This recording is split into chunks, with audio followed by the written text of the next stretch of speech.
So here we are again, and we are going to be continuing the conversation on panic attacks, anxiety, and medication.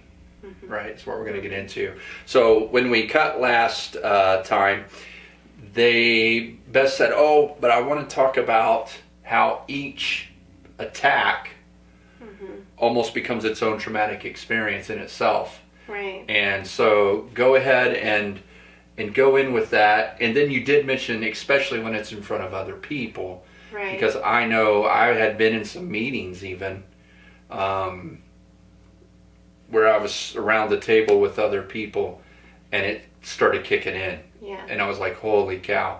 And I couldn't talk. I started twitching. Right. I just had to get up and run out. Right. Literally.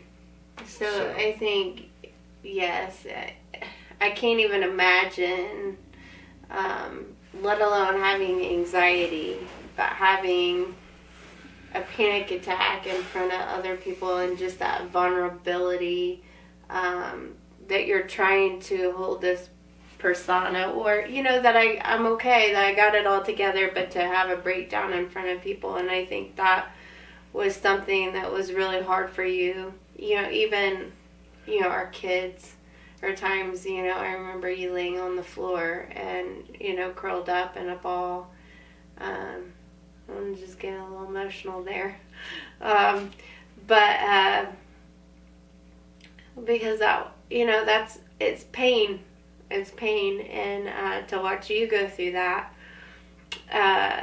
But to be in situations at church and, I could see some signs starting. You would become more short of breath. You would have a little tremor in your hand and could see you trying to hold it, and you would have to leave at times. I remember just pulling into the church parking lot at times, and you were on the verge of a panic attack because you were afraid of having an issue in front of people.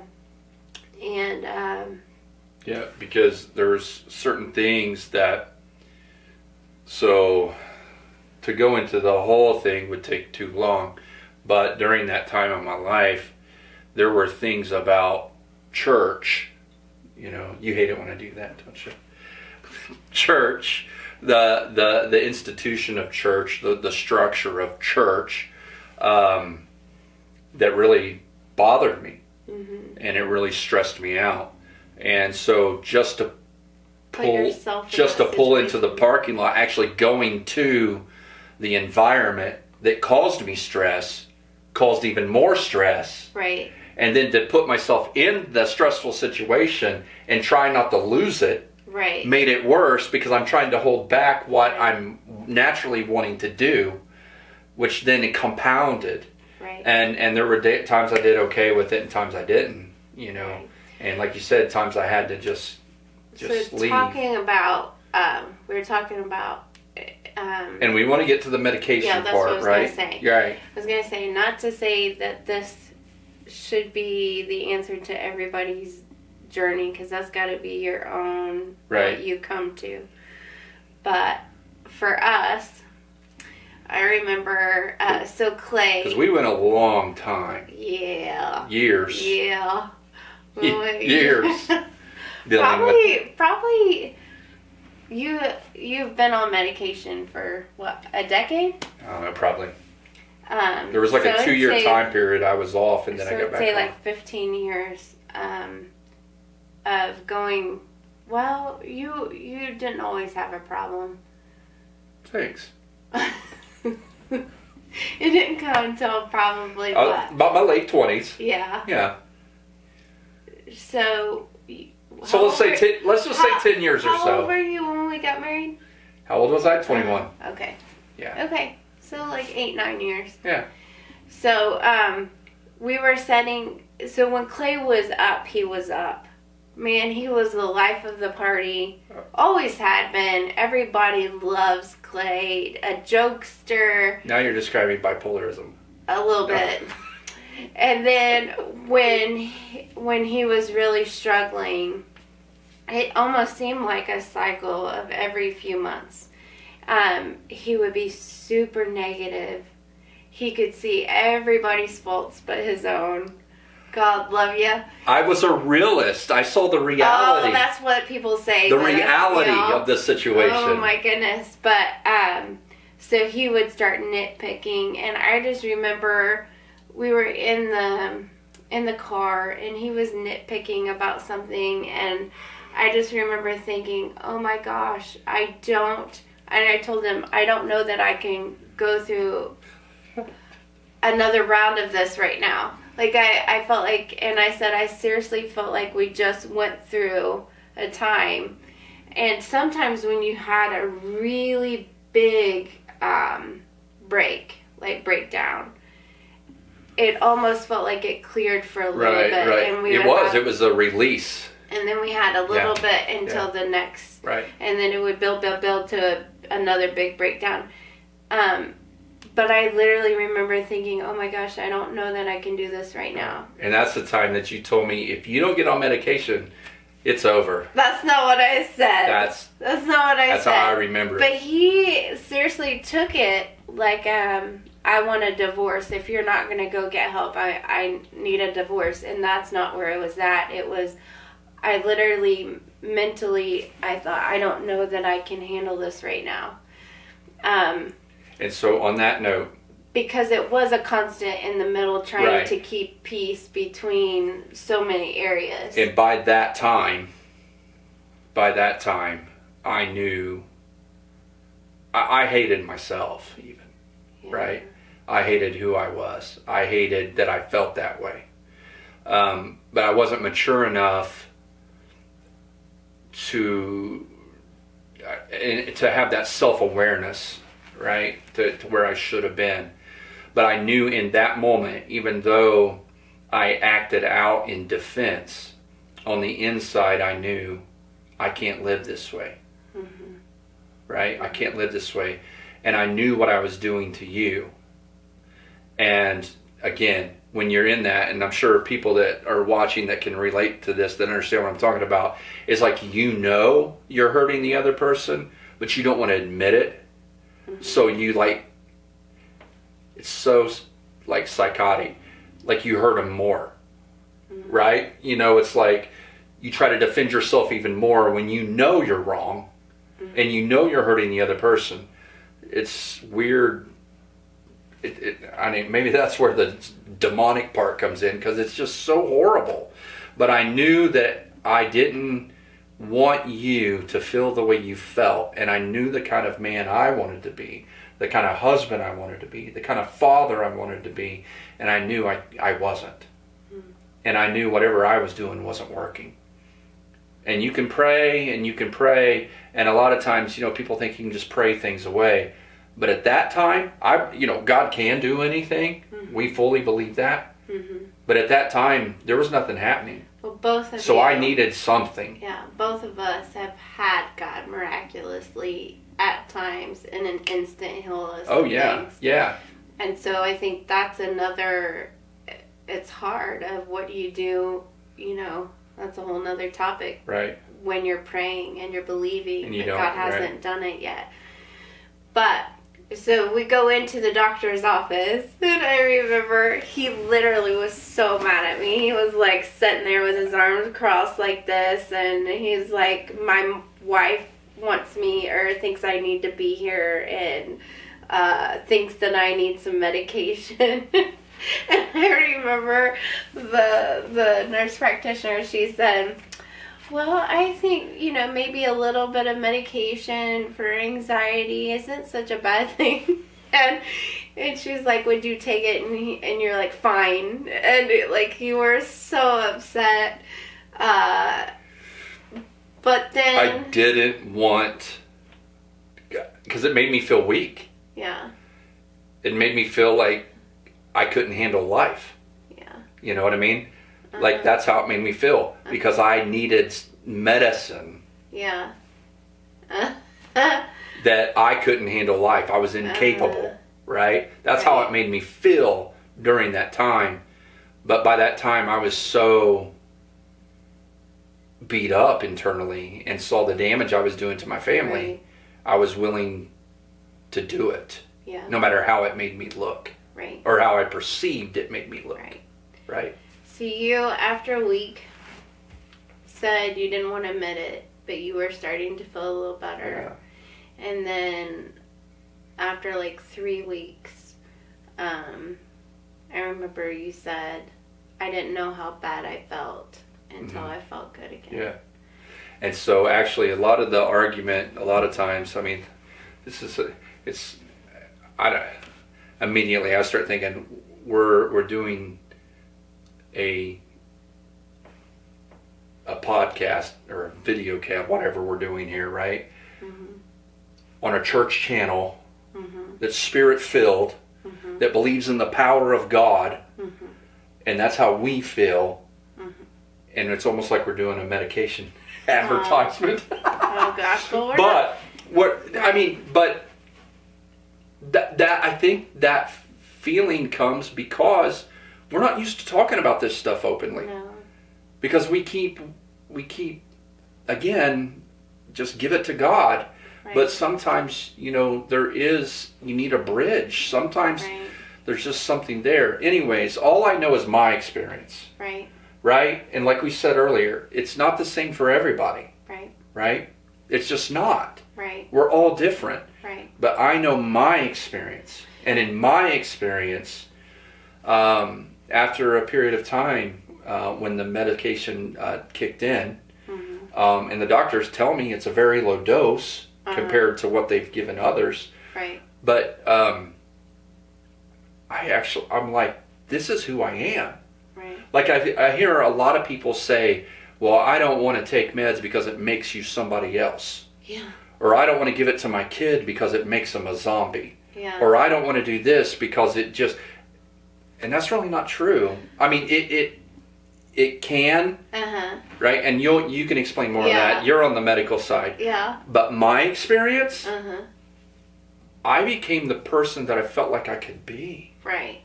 So this is what you run into all the time. And because we even ran into it with our own kids too, right? Remember Brendan? And I was like, I was a little more hesitant. Yeah. We run into... Because especially when anxiety is an issue with you, anything new is going to cause anxiety. Right. So a lot of people, felt anxious about starting medication because they already have anxiety. Now the odd thing, and we won't even go into it, I'm just going to make a comment, but I find for some reason they're okay with smoking marijuana or doing these other things, but... I need to smoke a joint to calm down, but God forbid a prescribed medicine. Right. Which we could go into, Right. But anyway... I don't want to put that stuff in my body. I do want to say, though, that... and... For all of you out there that are going to tell me marijuana is natural, a lot of it. Let's not even go into that. It's not natural anymore. We've had experience with that. We don't even want to go into that. Yeah, it's not natural anymore. You'll get Beth lit up and she'll start breaking out documentation and studies. There's a lot of it not, added to it now. Absolutely. It's not what it used to be. Absolutely. And so, anyway. Another day. But I do want to say that, so there are different kind of medications. For some of you that don't know, there are medicines out there that can be addicting. I think that is part of the fear as well. So most of the time where they like to start now is medication that's not addicting. Right. It's more slow going. A lot of the medicine may take like 3 weeks or so to build and to help. But the idea is to keep your anxiety down where you don't hit panic level, right? There are medicines out there that's supposed to help when you get to the panic stage, what you take in that moment. But there are other medicines that are to keep you from getting to that point that are not addicting. So I think that in itself is a lot of fear that people have. There is. Well, and two, and I know we keep hammering on this, but it's true, is there's this fear that, I'm a Christian. Uh-huh. Like, I'm supposed to have it together. Yeah. I'm not supposed to be on this. Right. Like, but again, though, if you had strep throat, Right. you don't have a problem taking Right. antibiotic. Right. If you have diabetes, you don't, and that's what we've been Right. saying over and over. But you don't have a problem taking insulin. But Right. if your brain's off a little, Right. we just have such because we feel like we should have it all together Right. all the time. So it's a chemical imbalance, and that's what we got to understand. It's a chemical imbalance, not having enough dopamine and those kind of things. The serotonin, dopamine So, yeah. plays a huge. Not only plays a huge role, it is the role, right? Right. But so let me, because we could keep going and going on that. But there's two things I want to address here on the medication part. One is don't expect medication to solve all your problems. Oh, that's where I wanted to go. Right? Yes. We're one. We think alike. Yes. You can't expect medication to solve all your problems. And here's the other thing. Don't think... Now, again, you got to work with your doctor and the Spirit of Right. God that dwells in Right. you. And, again, it's different for everyone. Right. But you can't just say, well, I need to take more. Well, I need to take more. Right. Well, I need Right. to take more. Because that's not the answer either. Right. Because that's where I think things get You have to scary. still have self-control. That's Right. even a fruit of the Spirit, right? Right. Self-control. People have to know. Like, I I'm think really getting tense about this stuff. People have to know, I think, even with kids, and we can talk about that later when we talk about kids, but you can't take away all symptoms of stress. If you try to do that and feed that with medication, when it comes down to it, you're not going to know how to do it. It's like, right. Right. So... Just because you have a bad day doesn't mean that you Right. need to up your dose of medication. So there are individuals. Yeah. There are individuals Uh-huh. that are so medicated, Right. right? That, like you said, they feel nothing. Yeah. That's Like scary. they've lost all feeling. Right. And when you get to that point, that's when you can really have relational issues with God, Right. let alone everyone else around you. Right. Because you actually get your body to the point you can't even feel God. Right. Right? You're beyond feeling because you're so medicated. Right. And then to try to wean yourself off because you've never let yourself experience any pain Right. or never did the hard work Right. to work through anxiety or anxious situations. Right. As soon as, like you said, as soon as you feel something, oh, I need a pill. Right. Right? So as we get ready to close on this session, Uh-huh. going from medication to God. Uh-huh. Now, we may talk more about medication when we talk about our kids, but I know even recently, okay, even recently, I have had experiences, so now I know when they're coming on, right? I have enough self-awareness, enough maturity now that I know when it's coming on. I know those feelings. I know how to kind of preempt some of it now. But I've been in situations recently that I've walked out of a room literally shaking. Mm-hmm. Literally shaking. My throat tightened up. Mm-hmm. And it was those same feelings Yeah. from years ago Yeah. that started coming back. Right. But it didn't take a pill Right. to calm me down. It didn't take a pill to solve my problem. Right. What I had to do was I had to do some self-evaluation. Right. And through the Spirit of God, what was causing my anxiety was unforgiveness. Right. Because of unforgiveness. See, that was the thing. I really didn't know it was unforgiveness Right. until the Lord revealed it to me. Right. Like it's really cool. It's another topic, but He's so merciful to us. Right. That He only reveals to us what we can handle. And if he would have revealed that to me earlier, basically letting me know that in this particular situation, the problem was my fault. Right. I don't know that I would have handled that very well. But he had brought me to a point where he evidently felt confident enough in me that he could reveal that to me. Right. And he showed me it's my fault. Right. I knew that all along. I know you knew it all along, but I didn't. But That's not true. In that particular situation, though, my anxiety in coming in near panic attack wasn't a medical issue. So that's the thing. It wasn't a physical issue. You can keep covering up things. Right. And it will keep surfacing. Right. Until your body, you have to deal with it. Right. And that particular issue was a spiritual issue. Yeah. Manifesting physically. Yeah. And when he revealed that to me, that's when I had to go before the Lord. And I had to confess forgiveness. Yeah. For what I was holding. Right. And I had to ask forgiveness for allowing bitterness to take root in my heart. Right. And once I released that and I forgave, yeah, I've been back into that exact situation that caused me panic attack or stress, anxiety, and I was fine. Because that didn't take a pill. Right. That took me admitting I had a part to play. Right. Admitting that I was wrong. Right. Admitting that I had an issue. Wow. And it was my fault. My anxiety was my fault. Right. And I had to release it to the Lord. So sometimes we have to get over ourselves. Right.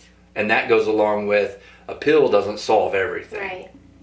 So that was one thing I was going to say. There are some natural things that a person can try. Obviously, we tried a lot of that before we ever turned to medications, but working out, praying,